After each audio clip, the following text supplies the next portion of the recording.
Right, we're recording. Welcome. Let's see. I am also going to put everybody on mute. You can take yourself off of mute at any time if you have a question. I'm sitting outside. Bougainvilleas have all little eyes there. Bandwidth, not good at my location. Also, thank you. If you notice things aren't good as far as video goes, you might try going out and coming back in again. So, can do that. Let's see, speaker view. Going to give another minute for a few more people to come in. Can you see us? I just see your name. Oh. But you can turn your camera back on if you want. I'm not sure why. Sorry.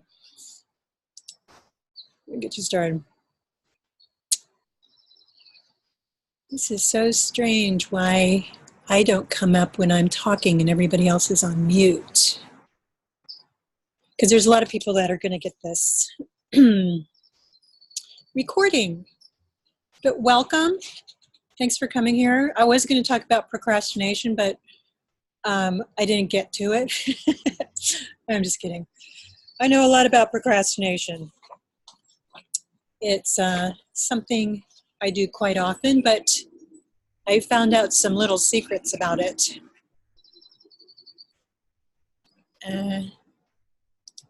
Sorry, I'm still perplexed why I'm not on the screen.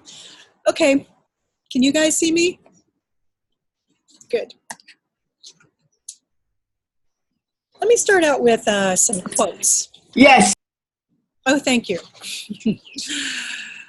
Here's the first one. It's the job that never started. It's the job that's never started that takes the longest to finish. Ellen DeGeneres, that was J.R. Topin. Ellen DeGeneres said, procrastinate now, don't put it off. Alan Dean Foster said, the thing all writers do best is to find a way to avoid writing. And Charles Dickens said, that glorious vision of doing good is so often the sanguine mirage of so many good minds. And I really don't know what that means, but I thought it sounded good. I think it means that we have a good vision, and oftentimes we don't get to it. I'm going to go close my door because my cat is making a hole in the screen.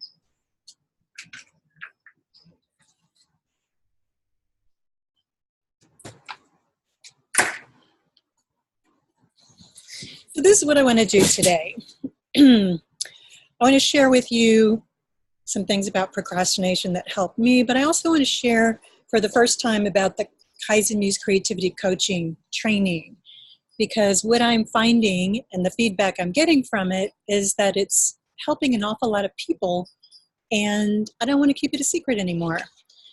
So I'm going to go through these procrastination things. I noticed some of the procrastinators are getting on late. And then I'm going to take you through the training, which is also going to give you some ideas about how to help yourself with procrastination. So there'll be some value there other than me just boasting about the program, which a number of you have been through. So what is procrastination? It's different things for different people. And what I would like to do is a little poll first. So you should see a poll coming up on your screen.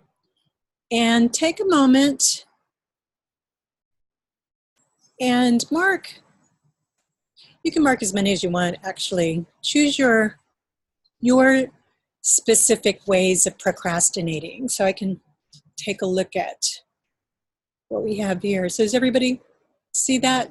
Go ahead and view the questions and click on what you seem to be procrastinating with the most.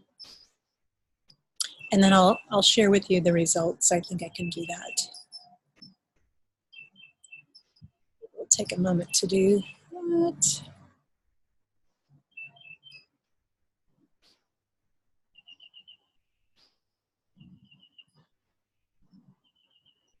Mm-hmm.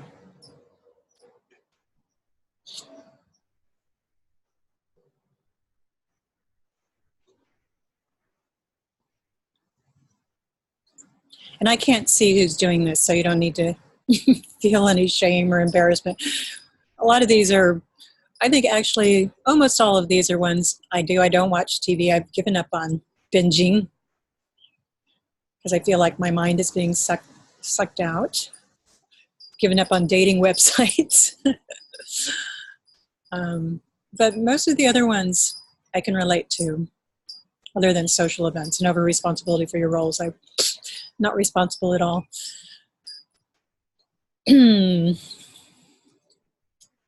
All right. Looks like people have stopped. So let me see if I can share this with you. So you see, checking your smartphone is pretty big. Oh, the underlined ones. Finding anything to do but what you intended to do and feeling immobilized and checking out. And I suspect that all of these are actually related, because when we're feeling immobilized and checking out, it's so much easier to check your smartphone and social media, which is finding anything to do but what you intended to do, which is also anything. I find myself cleaning the refrigerator, which I would never do unless I had something I was supposed to be doing.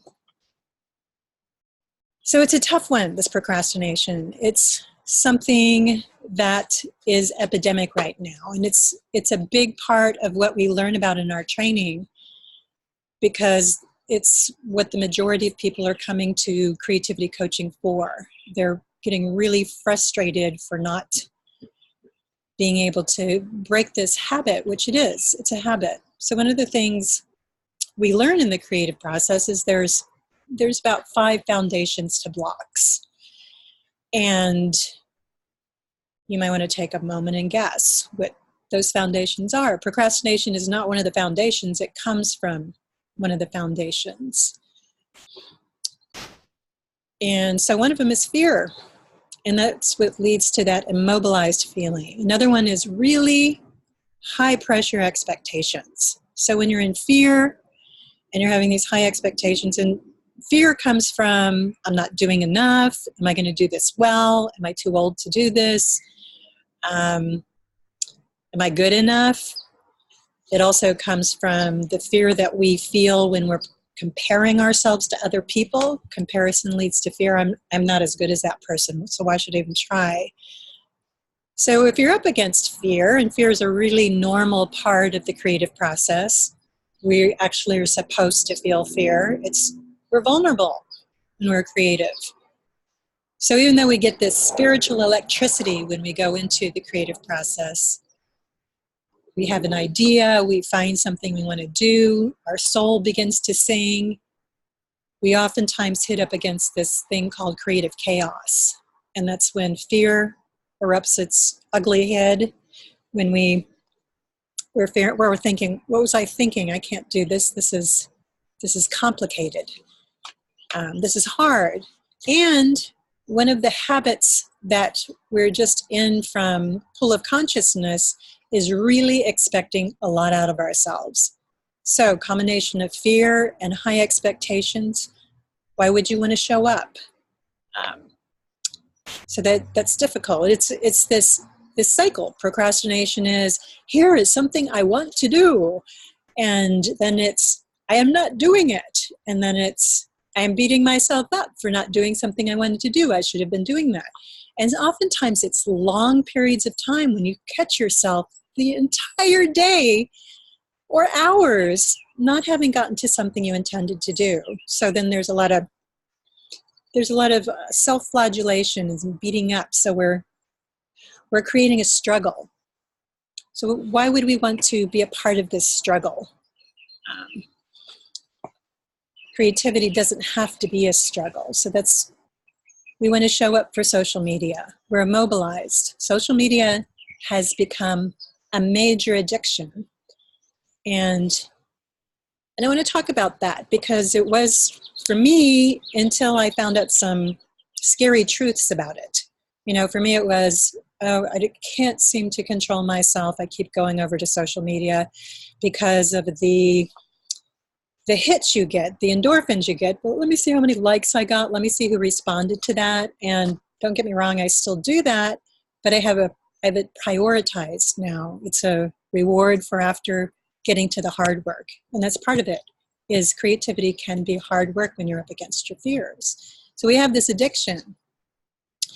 And first I thought, here I am giving into that addiction. And then I started listening. I listened to these podcasts. And Cal Newport has written this book called Digital Minimalization.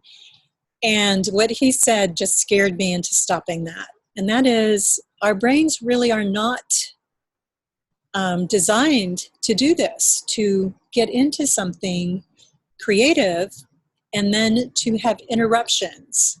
And it's not just that we're interrupted and that we've put something on the back burner, but we are actually changing our cognition, the same cognition that is necessary for creativity. And I'm sure each and every one of you value your creativity, and I value mine. Probably it's up there in the top 2 values of my life. So that's really what shifted me. And I took his advice and took a little vacation from the things I could. Now and he's talking about email as well. Let me just take a moment from this writing, this drawing, this painting, to check my email. You're making a context shift. And when you're doing that, you're taking yourself out of the same cognition you need to go deep with a creative activity.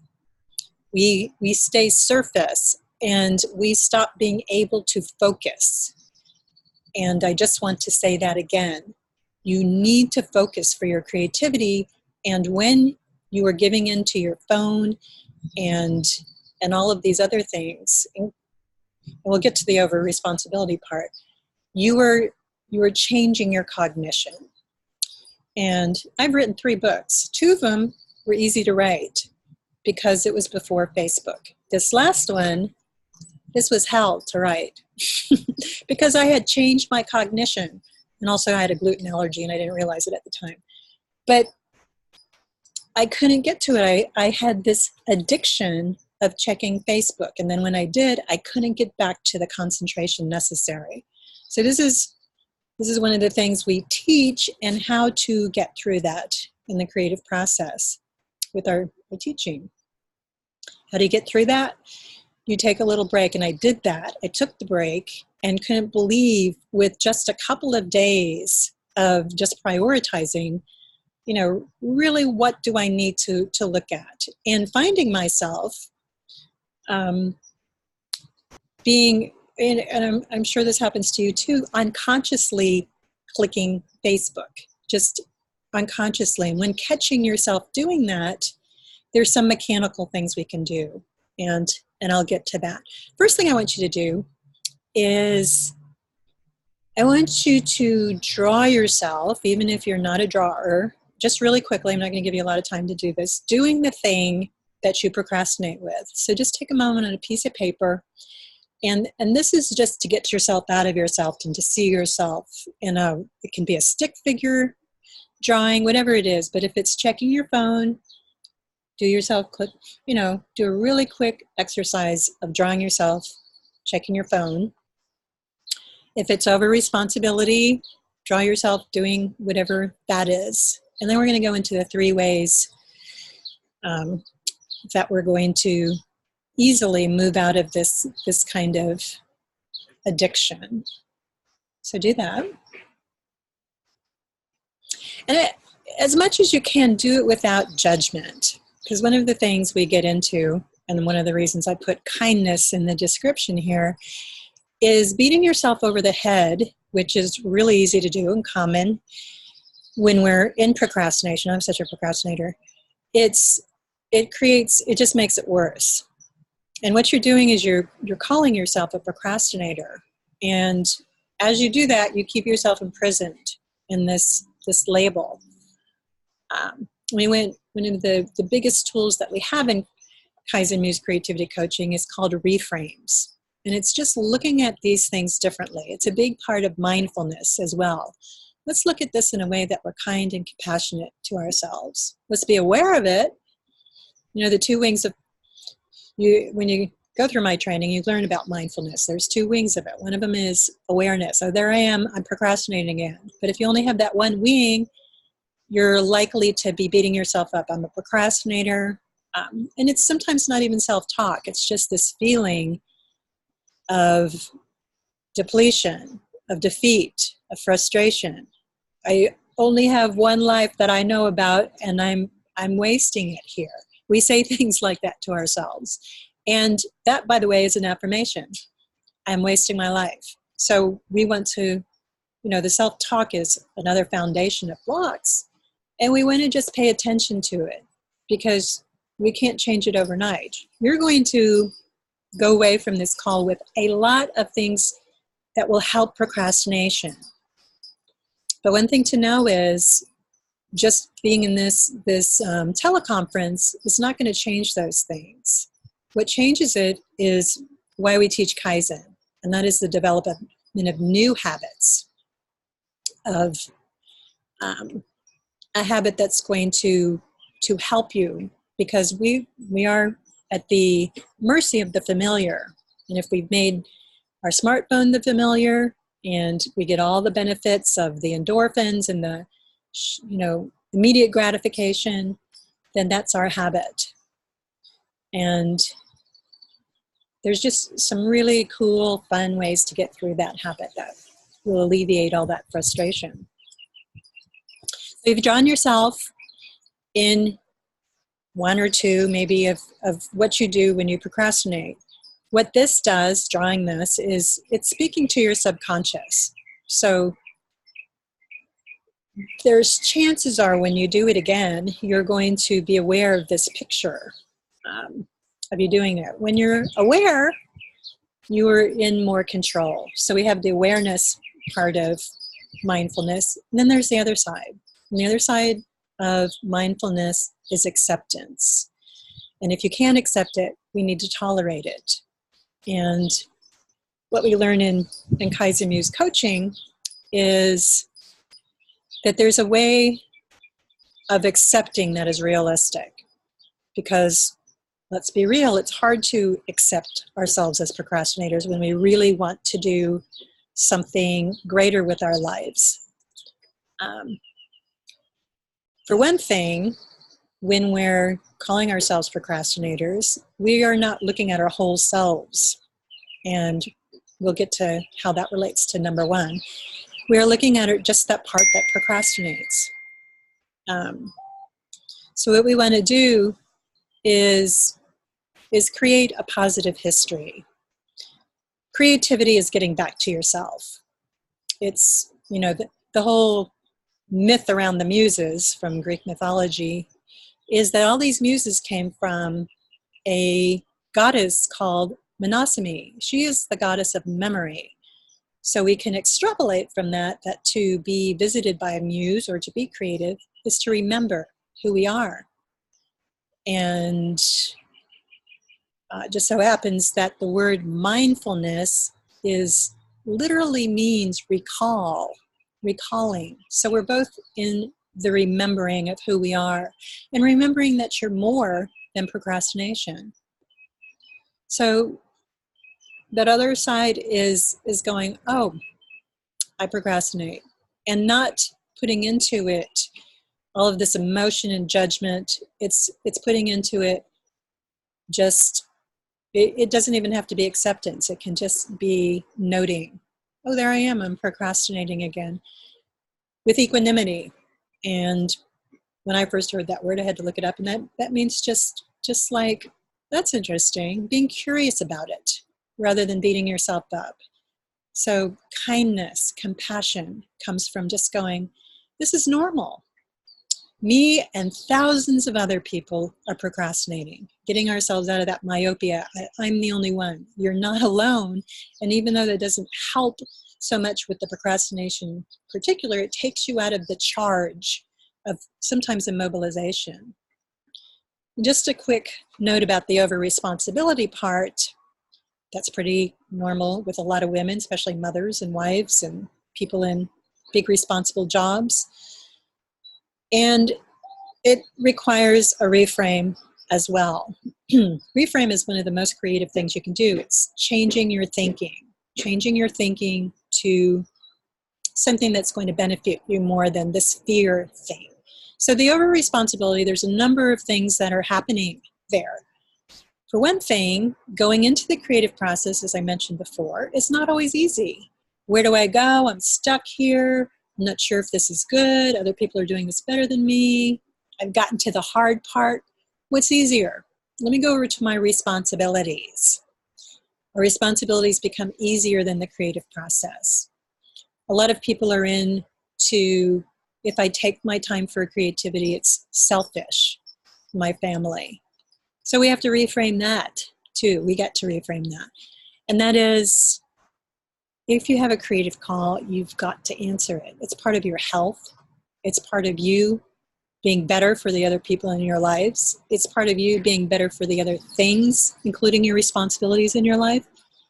If you're not answering that call, you're setting yourself up for depression, for resentment. So you're actually doing people a favor. So if you need to use that rationalization, use it. And know, be aware, be in that mindfulness thing. Am I doing this because I really need to do this responsibility? Or am I doing it to avoid my creativity because it's kind of hard right now? And when you're in it, you're going, oh, that's something a lot of people want to do. I'm going to choose to do something different. So let's get to number one. I know I've given a lot of information already, but it's all going to fit in. Number one is, when we're teaching creative coaching, one of the things we know is you can't tell creative people what to do. I can give you the answers. I've already given you some answers. You know, the whole thing about the creative process is you can't tell people what to do. You can't say, here's an idea for you, because we want the ideas to come from ourselves. We want to remember who we are and tap into this wonderful, luscious place inside of ourselves that is our soul signature, that brings into reality something we've birthed. It's our most divine part of ourselves. So to tell somebody what to do, it's a knee-jerk reaction to go, don't tell me what to do, even if it's not conscious. Even if it's like, please tell me what to do. If you're a creative person, really deep down, you want to create the answers. So this is number one. This is to remember who you are and to create a positive history. One of the things we do with people, and this is driven home when people are practicing coaching and they start to lecture and tell people what to do, they are stopped and they ask questions. And this is the question I want you to ask yourself and take some time to write down. And that is, when you come to this call and you say, oh, I'm a procrastinator, I am having such a hard time with this, it is ruining my life, you are in victim mode, which is just sort of a human mode. We were born into victim mode, and we go into that, we go in and out of it, even if we have our, most together life. But to shift out of victim mode into mastery mode is to ask yourself the question, have I procrastinated in the past? Yeah. And how did I get out of it? How did I get out of procrastination? So going back and looking at where you triumphed over procrastination and writing down a few things. And maybe there's still things that you can use right now, or maybe we need to come up with something new. But take a moment and ask yourself that question and include in it, what else could I do? And what is remarkable is when we ask this question, people have answers, and it comes from a much more important place than if we told them the answer. So just take a moment to do that. And you might even, if you have one particular thing you've already written down, draw yourself doing these things. Draw yourself showing up to a class. I'm going to share with you some of the things that work for me, but I want you to first come up with what's worked for you, because those are test-driven things you've already done, and that's why it's important. It puts you in a place of being somebody who's already done this, who is an expert on yourself. Some of you might be, I force myself to, and we'll talk about how we can be a little kinder to ourselves when we have that. What has worked for you? If it's deadlines, just write deadlines. Just let it big, wonderful word that says deadlines have worked for me. And write those words down. This is what works for me. Deadlines work for me. Classes work for me. Put all the things down that work for you.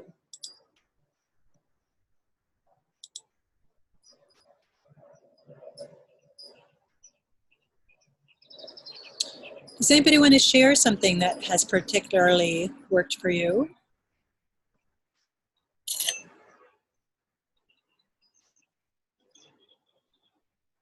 And you can take yourself off of mute by going to your little microphone and clicking on it. What's worked for some of you guys?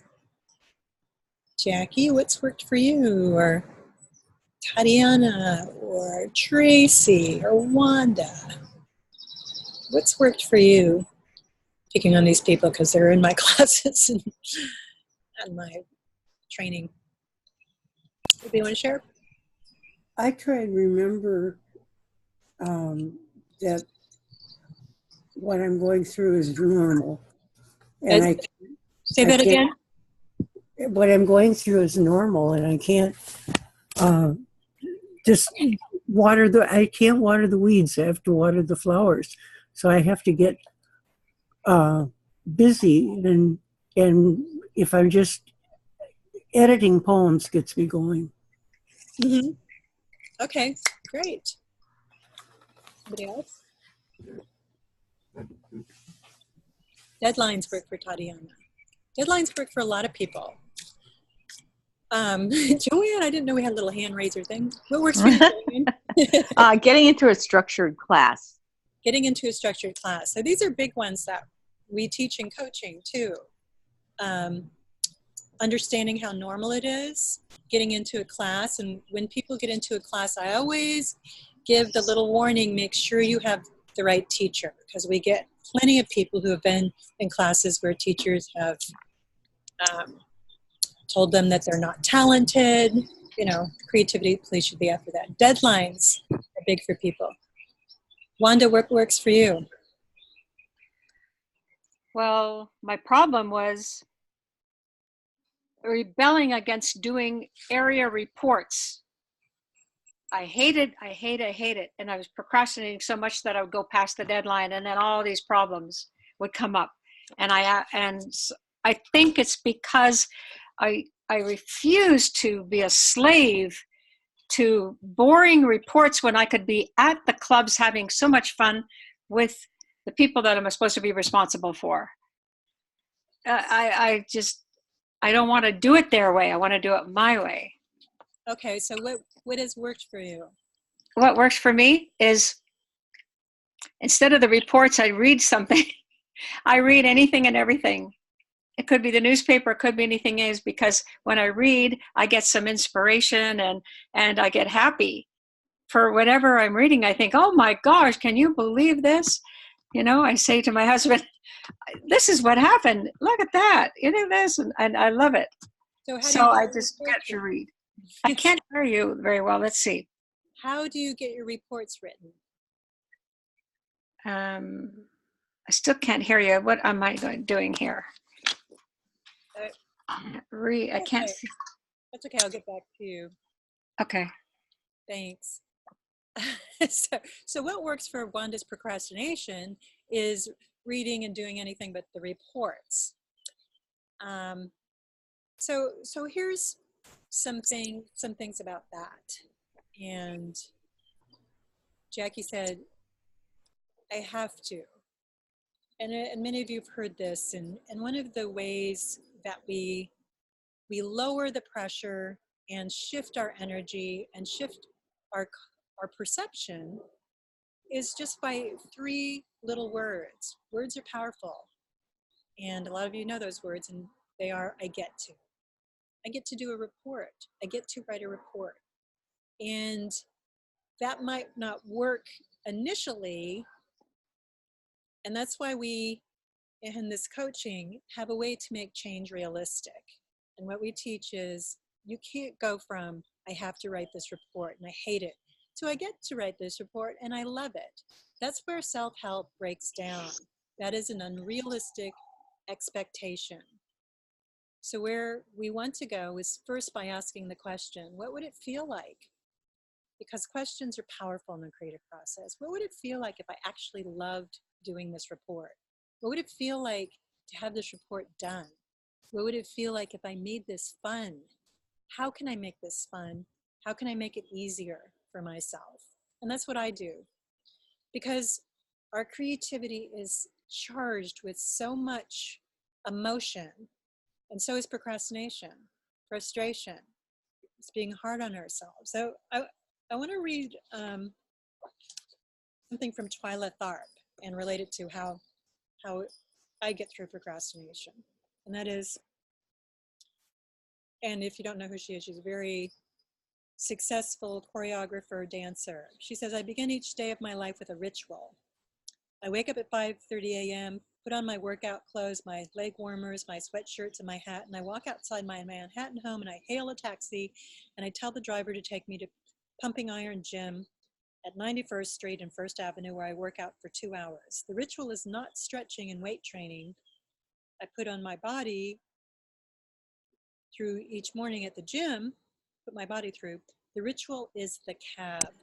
The moment I tell the driver where to go, I have completed the ritual. So what this does is it takes the emotion out of it. Oh, I need to do my writing. What that brings up is fear. Where do I start? Is this going to be easy? This is hard.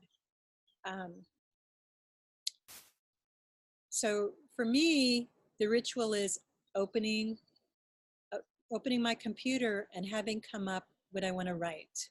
That's the ritual. It's not, I'm going to write every morning. I'm going to write 3 times a week. That brings up too much immobilization, stress, procrastination. And I lower my expectations, because that's one thing that leads us to procrastination. I am expecting myself to write the best thing, the next book. That's going to mobilize us. I'm going to open up my document and write something crappy. I'm just going to maybe read what I wrote and change 3 things, and I'm going to do it for 5 minutes. So the ritual is something mechanical. This helps us when we catch ourselves in this crazy thing that I went to Fiddler on the Roof the other day, and there's this woman, she was at least 5 years older than me. She couldn't make it through Fiddler on the Roof in this huge dark auditorium without checking her phone twice. I looked over and I said, really? I think the fiddler heard me. It's an addiction. It's hard to stop. So when you catch yourself and you don't stop an addiction just by simply knowing you're addicted and you need to change it, you can also do something mechanical. And that is not go, oh, I got to stop this, because that's creating self-hate, being hard on yourself. You go, oh, here I am. And you go to whatever it is that you can do to turn it off without beating yourself up. Even talking to yourself as if you were your best friend, instead of going, I can't believe I'm here again. It's going, oh, I hit Facebook. Okay, I'm in Facebook. And now I'm going to press the button because I just found out I'm there. And for me, when I go to Pinterest, I go back into inspiration. Or the other thing is knowing that when you stop yourself, and this is what I did during this digital minimalization thing, when you stop yourself and you stay focused on your creativity, you're developing a muscle. And it's a muscle that will serve your creativity. So you need to, you get to begin to change that and shift that and make it mechanical. For art, the night before setting up the art, and then the next day the ritual is just sitting down. There's no expectation to do something unless it's to do something crappy, to lower the expectation so it's almost crazy not to do it. So that's number one. Number two is to, and this is really simple, to ask a question, what do I love about my creativity? Because what we do as creatures who need to survive is we ask ourselves, what's wrong? Procrastinating, or the feeling, there's so much pressure, it's really hard for me to do this. And instead, asking yourself the question, what do I love about my creativity? Asking it as often as you can possibly do that, because you're going to create an allure, a gravitation. You're going to gravitate towards it because it's in your mind, not what's wrong. When you're in what's wrong, you just you keep strengthening what's wrong. You know, what we focus on becomes our reality. So focusing on the reality of what I love, what am I obsessed about? What can I do next? What would be the next small step that would be fun? What did I love about it the last time I did it? This is creating an attraction. And we want to be attracted to our creativity. And the third one is what Joanne said, and that is we set up a structure. And that is taking classes.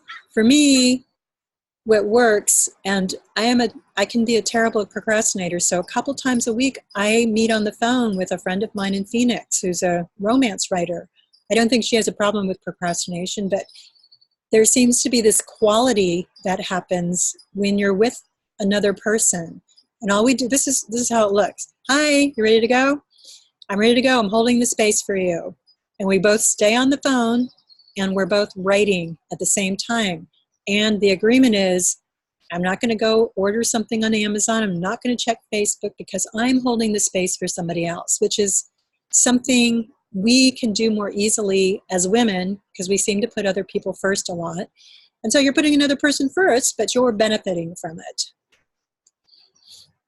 So those three things, which one helps you? Or was it what you remembered that you do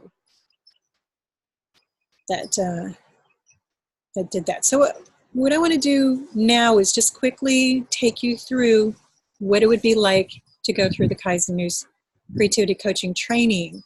And then somebody has volunteered for a short coaching session at the end. And in this, there will also be answers to the question, how to work with your procrastination. So what I'm going to do is share my screen.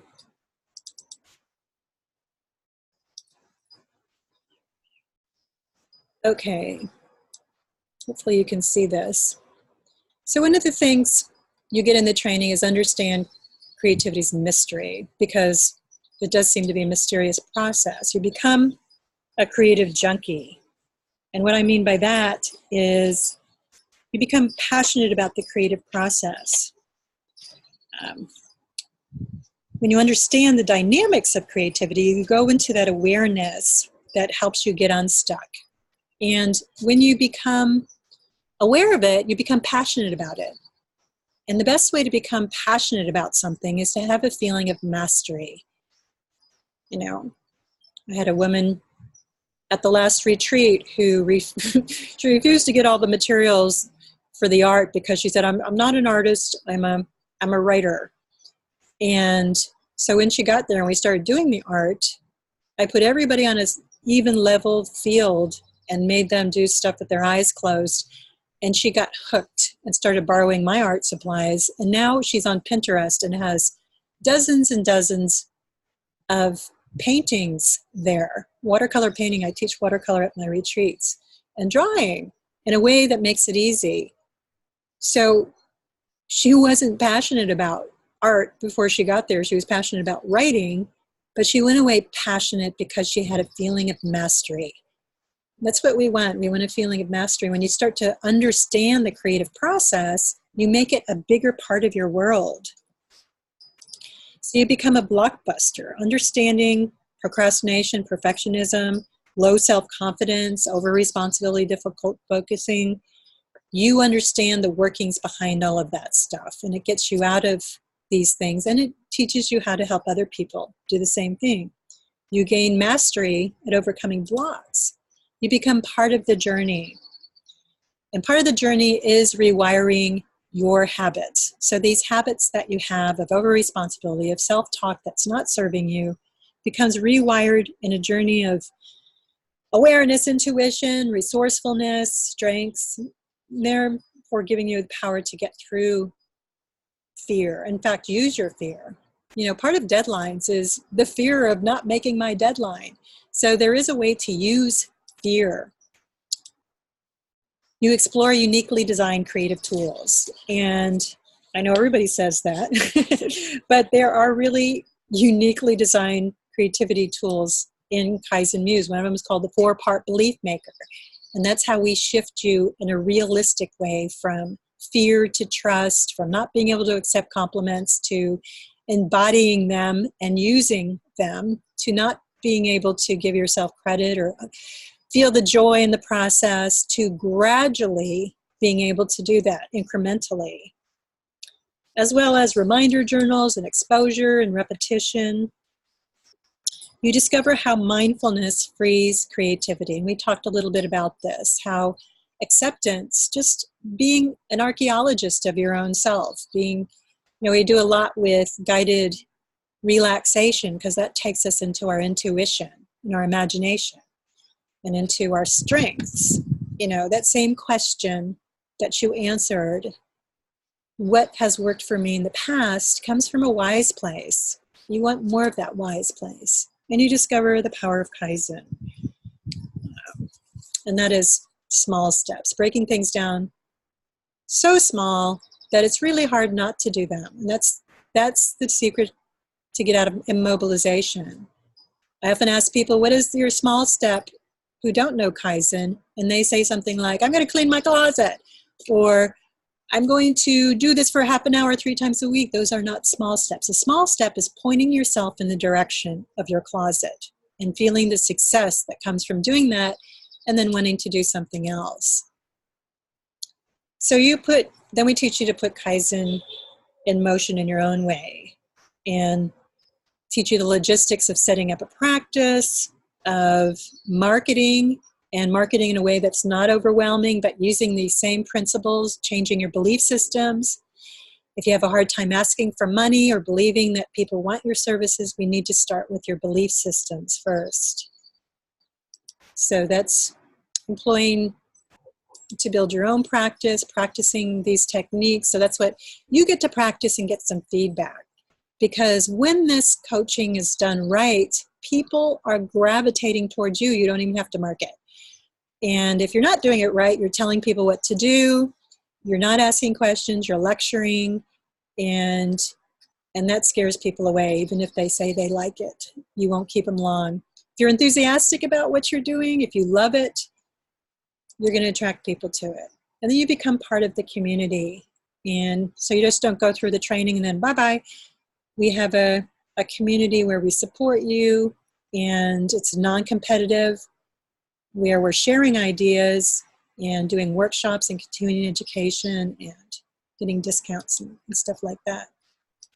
So that's what we do. This coming August is going to be the last time I do this in the form that it's in, which is a 17-week program, because we're finding there's so much information that it's hard to do it in 17 or 18 weeks. And so in January, there's going to be a prerequisite, and that's for people who want to go through and learn all these tools, but may not necessarily want to become a coach. So I'm lowering the cost in January, but then if you want to become a coach, there's another coaching training that you'll take after that. So if you want to do it all in one fell swoop, this August is the last time to do that. But if you want to learn all these tools and how to change your habits without learning to be a coach and without doing that, which a lot of people have taken the coaching training just for themselves, and you can do that at a lower cost in January. So one of the reasons I'm sharing this for the first time is because I just get so much feedback beyond what I ever expected. I started this coaching training because I went to life coaching and it blocked me. People were telling me what to do. We were making lists. We were doing value surveys. We were doing all these things that just put me into immobilization. I have all the blocks pretty much that I teach how to get through.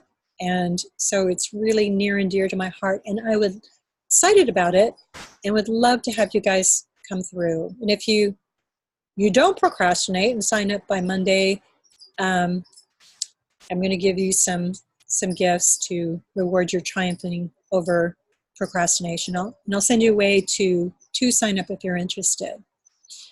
But I did want to take some time and just demonstrate a little coaching with Joanne has volunteered. I'm going to ask you to put your video on and unmute you.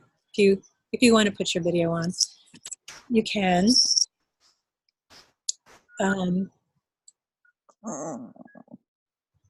Joanne will start video later. Okay, that's fine. So I want to ask you, Joanne, what are you wanting to do and what seems to be standing in your way? Well, one of the things I want to do is become a coach. I mean, I've gone through other coaching, schools, like a year-long coaching course. It was ontological, and still I'm not moving forward. It was not specifically tuned for creativity, and that's sort of where I want to. That's where I want to focus. Nice. Because I think it's also very selfish. Because I think that'll. Here I am. Is that me? Here you are. Hey. There I are. So I think that'll help me even get, Oh, it does. the things that I want to do, I think that's the big takeaway for people is they didn't Mhm. realize how much it's going to help them. So what is it that's standing in the way of what you've done so far? I mean, it sounds like if you took this coaching training, it would put you in a better place. But what seems to be, oh, I'm procrastinating, I don't believe in myself, I'm not implementing these things. Yeah, I have the I don't know how conversation going on, or Mhm. maybe like I'm not good enough. Okay, so And that's a big yeah. one. Yeah. The I'm not good enough is a belief system, right? Mhm. And a belief system comes from something we've said to ourselves enough that it becomes a belief system. So it comes from not only self-talk, but the feelings that come from that self-talk. Mm-hmm. Are there things in your life that you do believe in yourself about? Oh yeah. Mm-hmm. So what are some of those things? Music, Yeah. like Music. singing. Yeah. Yeah. Smart. I'm pretty smart. You're very You're one of the smartest people I know. Oh, cool. I'm Yeah, funny. Yeah. you're funny. So you Yeah. music, smart, funny. Now, Mhm. music, I'm like going to start singing lessons on Monday. Awesome. And I am terrified. I am terrified that I'm going to be in a classroom. I can't sing. And so that is the thing that I say to myself. How did you do it? How did you become confident enough? I know that you sing professionally. What are some of the ingredients of you that made that possible? Some other classes that I've taken in the past, like improv, Mhm. where one of the greatest teachers that I had basically said, if you have stage fright, you're basically giving your power over to the audience, as in you think their opinion is more important than yours, and you think they're not going to like you already. Mhm. And what you don't get is people really want you to be good. Mhm. They really want you to be good. They really want to support you, even if you're not good. So it gives you permission to not be good. Mhm. And trust me, there's been enough times when I've done improv where I wasn't good and people still thought it was funny. So I learned it. But that plus I got it wasn't about me. It's not about me.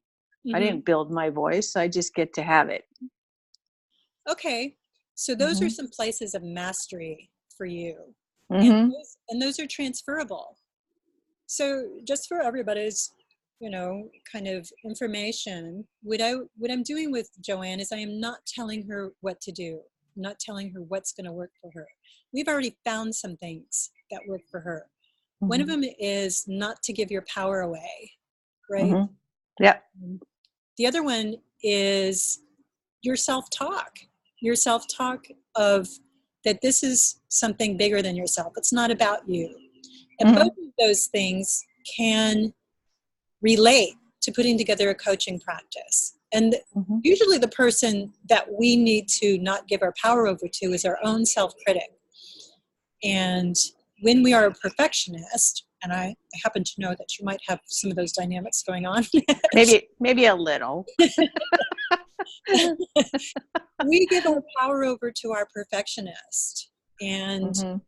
one of the things to know about coaching that I teach is you do not have to be perfect to put together an amazing coaching practice. In fact, I think you could do that right now, just based on believing in what you've done and probably understanding some of these principles and practicing them as well.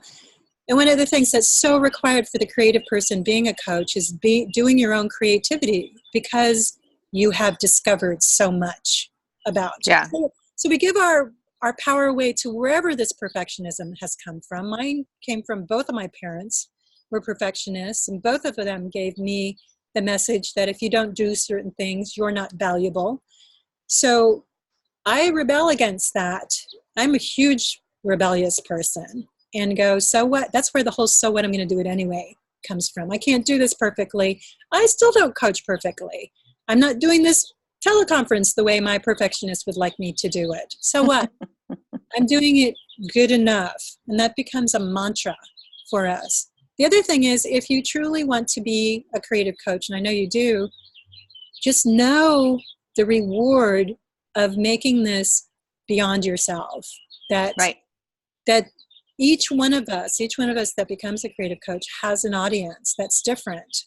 The people who would want to become your clients are different from the ones that would become my clients, because you have a certain sense of humor, a certain attraction to you, and those people, Joanne, are not being helped right now.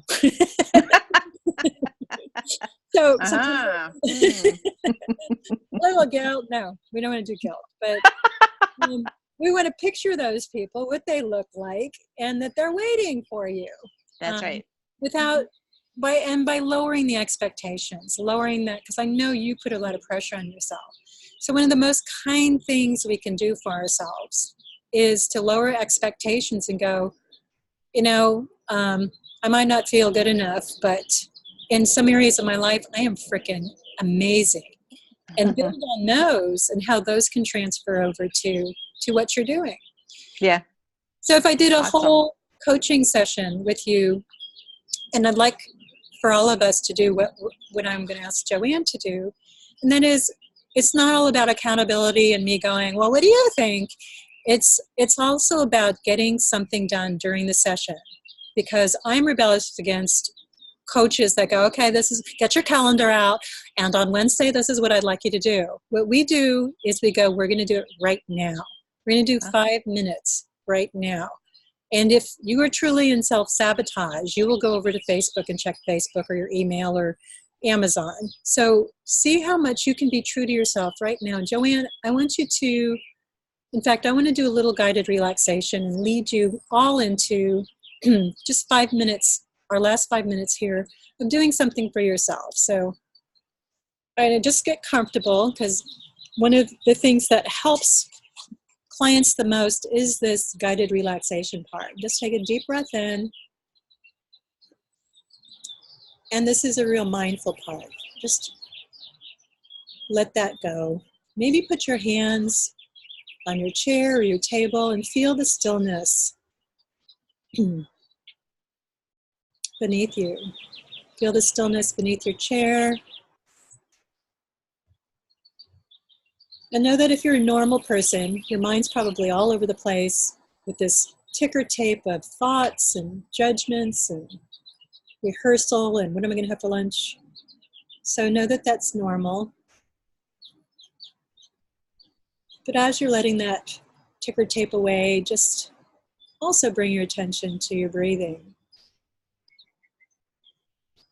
Noticing how good it feels to bring that vital power of life force in and letting it go.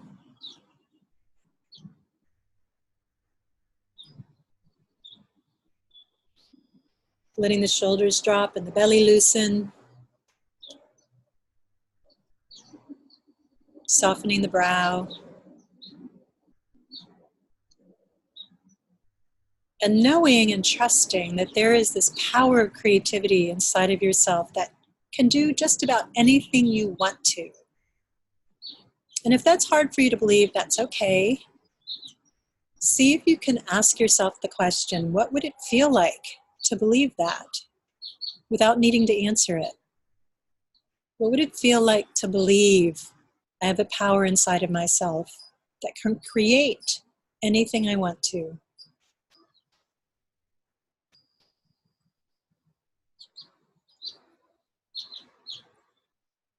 And what if I believed just a little tiny bit more and cracked the door open to that belief without having to believe it 100%?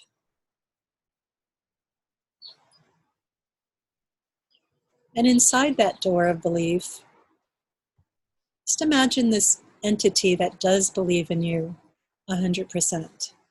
This muse of belief in your name here, this belief in Joanne and Lena and Jackie and Cindy and all of you, the muse of belief in yourselves. And just allow that to conjure up if your mind isn't still wondering. And what would he or she or it say to you in terms of what's one tiny thing you can do right now that reinforces your belief in whatever it is you want to do next? What could you do in the next 5 minutes?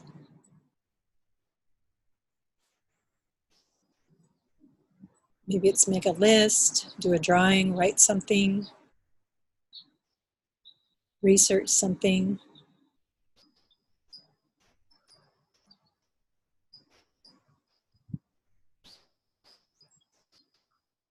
And allow that belief muse to just say one more kind thing to you.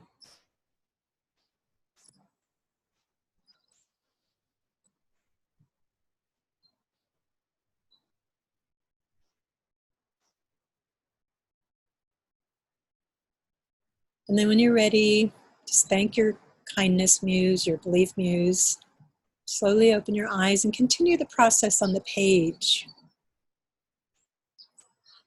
by putting I believe and just write a little bit more with that. Hopefully you can stick around and let me hold this space for you just for the next 5 minutes to take a step in the direction of one of your dreams and make it low pressure, fun if possible, easy if possible, just something. It doesn't even have to be something remarkable or really important, just something. And I'm holding the space for you. I'm going to do something myself. I'm going to do a little sketching. See if you can do this without one of those distractions.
And take a moment, if you're finished, and just write down something from this call that was most helpful for you, that you want to remember, that you want to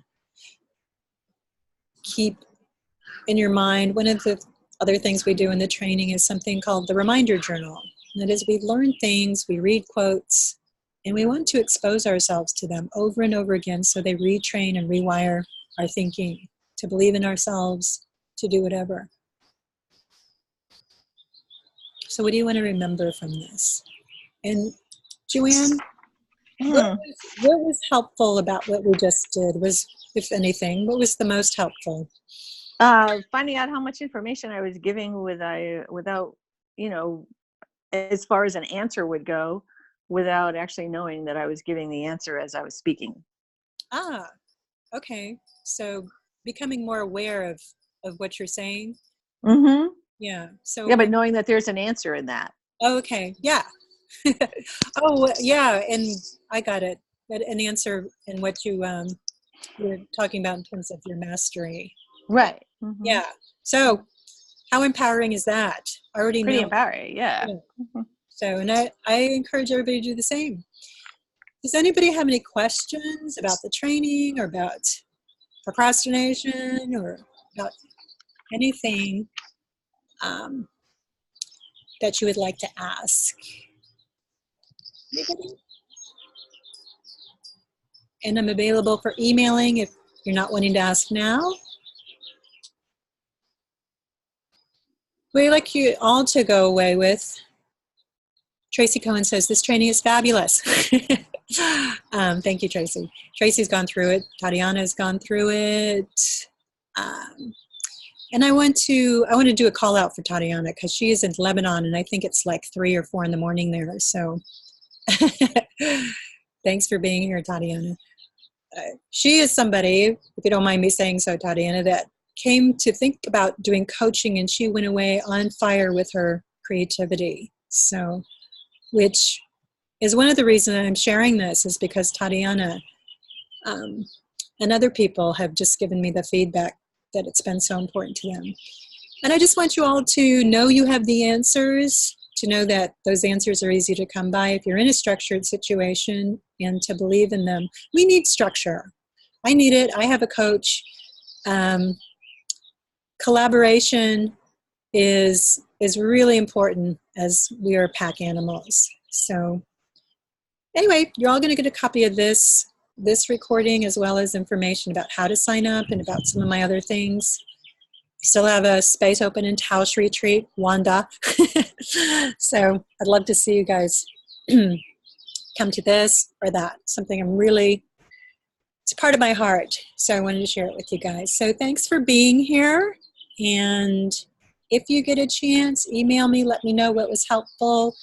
Otherwise, take 5 minutes, lower your expectations, and see how much you can get done. Thanks, Joanne, for being brave and sharing yourself with us. Thank you. You're welcome. Bye.